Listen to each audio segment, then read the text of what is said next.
बोतल को रख दूँ, इसका ढक्कन ऐसे होगा। नमस्कार, हम आरबीएसई सिलेबस कक्षा 5 की एनवायरनमेंट की बुक पढ़ रहे हैं और आज का हमारा पाठ है 14 खाने से बचने तक। चबा चबा कर खाना। विद्यालय में मध्याह्न भोजन के दौरान रजत जल्दी जल्दी बिना चबाए ही भोजन निकल रहा था, जबकि नेहल आराम से चबा चबा कर खा रही थी। नेहल ने रजत को टोकते हुए उसे चबा चबा कर खाने के लिए कहा। रजत ने जब कारण पूछा तो नेहल ने बताया कि कल जब मैं उबला हुआ आलू खा रही थी तो माँ ने कहा धीरे धीरे चबा कर खाओ, इससे तुम्हें अच्छा लगेगा। तब मैंने आलू को चबा चबा कर खाया तो वह पहले से ज़्यादा मीठा लगा और आसानी से गले उतर गया।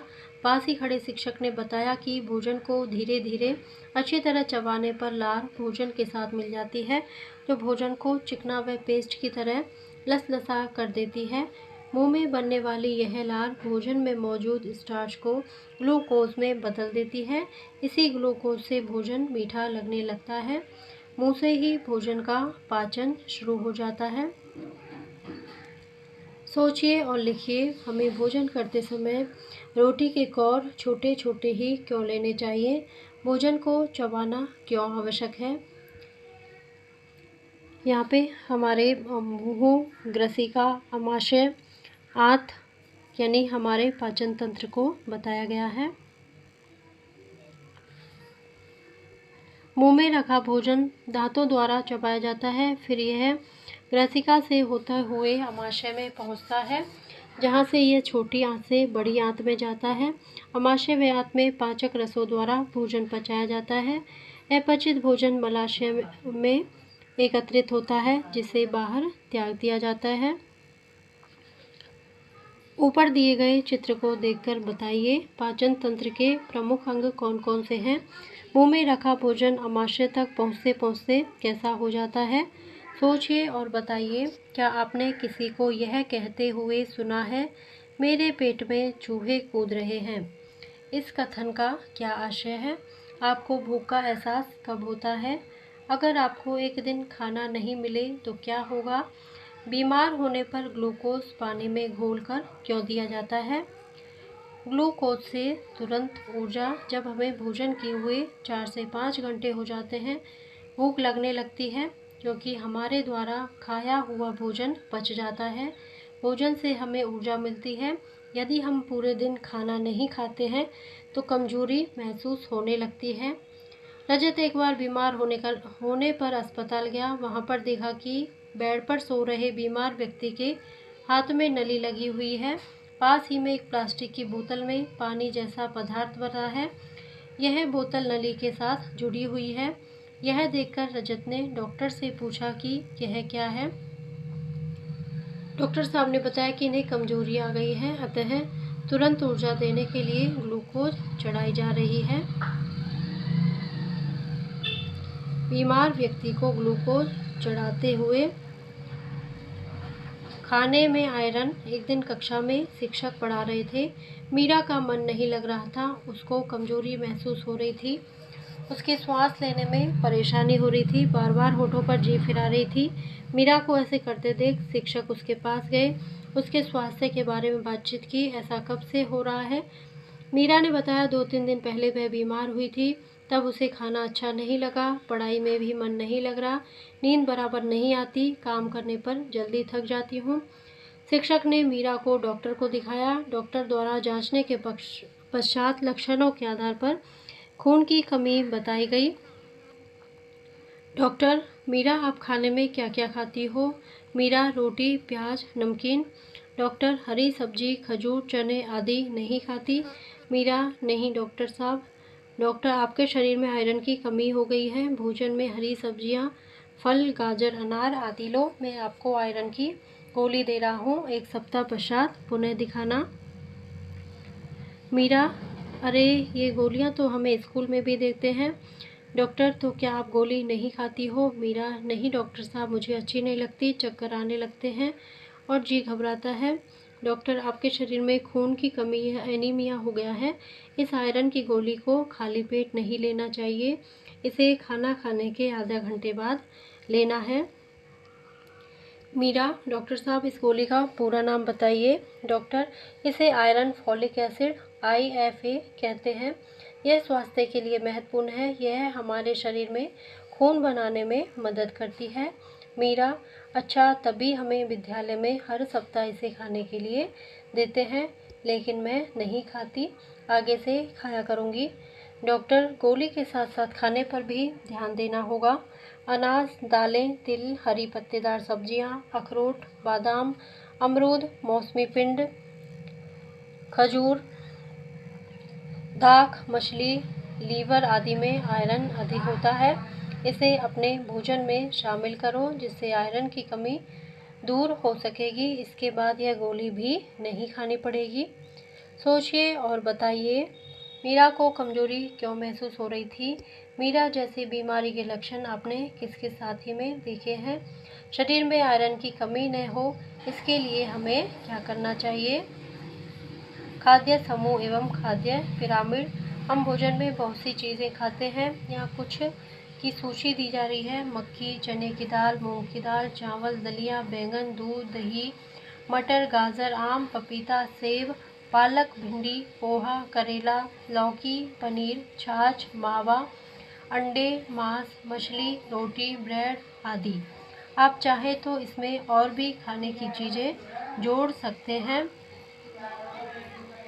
दिए गए समूह में इन चीज़ों को बांटिए। हरी सब्जियां, दूध व इसके उत्पाद, फल, अनाज व दालें, मांस, अंडे आदि।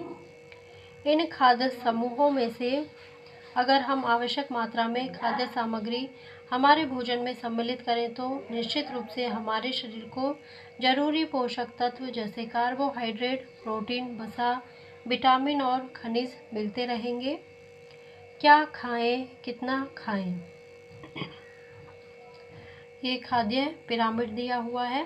सर्वाधिक खाएं रोटी, दालें, चावल, दलिया, खीच, पोहा, सूजी आदि। खूब खाएं तो खूब खाएं में पालक, गोभी, टमाटर, गाजर, आलू, सेब, केला, अंगूर, पपीता, नारंगी आदि। सीमित खाएं मछली, मांस, मूंगफली आदि। कम खाएं घी, तेल एवं मीठा भोजन घटती हुई मात्रा में लें। इस खाद्य पिरामिड को देखें और जानें कि हमें क्या व कितना खाना चाहिए।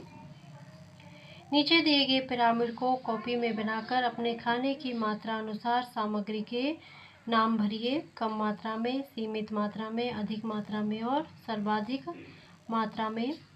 कृमि नियंत्रण। पेट में पनपने वाले कीड़ों को कृमि कहते हैं। इससे बच्चों में खून की कमी हो जाती है व शारीरिक विकास कम हो जाता है। कृमि के अंडे मिट्टी में होते हैं जो बिना धुले फल, सब्जी, अशुद्ध पानी, गंदे हाथ, बड़े नाखून, नंगे पैरों से हमारे शरीर में प्रवेश कर जाते हैं। इस हेतु राज्य सरकार द्वारा कृमि नियंत्रण कार्यक्रम चलाया जा रहा है। इसके अंतर्गत बच्चों को एल्बेंडाजोल गोली दी जाती है, जिसमें कृमि नियंत्रण में मदद मिलती है। नीचे दिए गए चित्रों में कृमि संक्रमण से बचाव के तरीके दर्शाए गए हैं। कृमि संक्रमण से बचाव के उपाय। चर्चा कीजिए। ऊपर के चित्र में देखकर कक्षा में चर्चा कीजिए कि हमें ऐसा क्यों कहा गया है।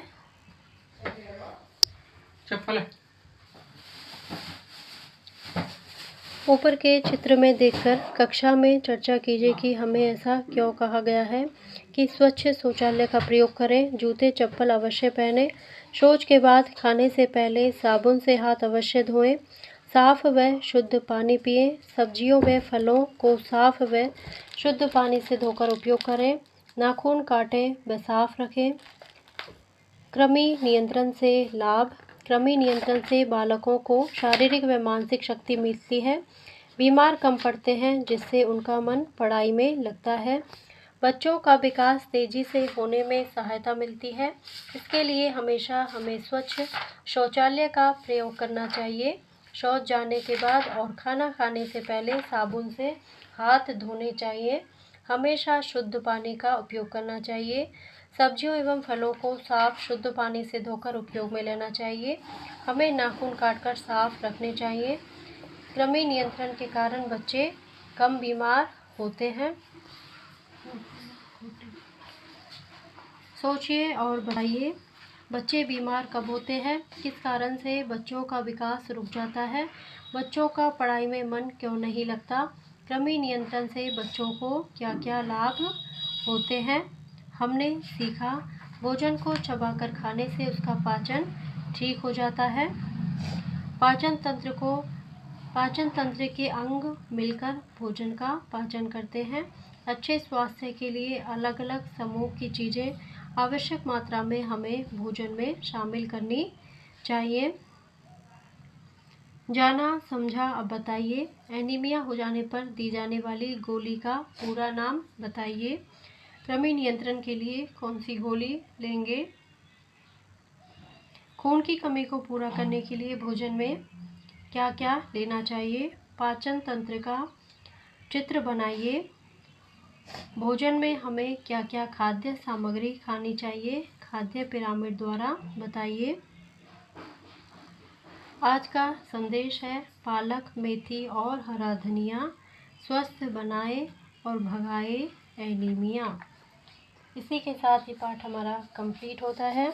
आपको मेरा वीडियो पसंद आता है तो प्लीज़ इसे लाइक करें, शेयर करें और कमेंट करके बताएं कि आपको वीडियो कैसा लगा। मेरे चैनल को सब्सक्राइब करें। Thank you.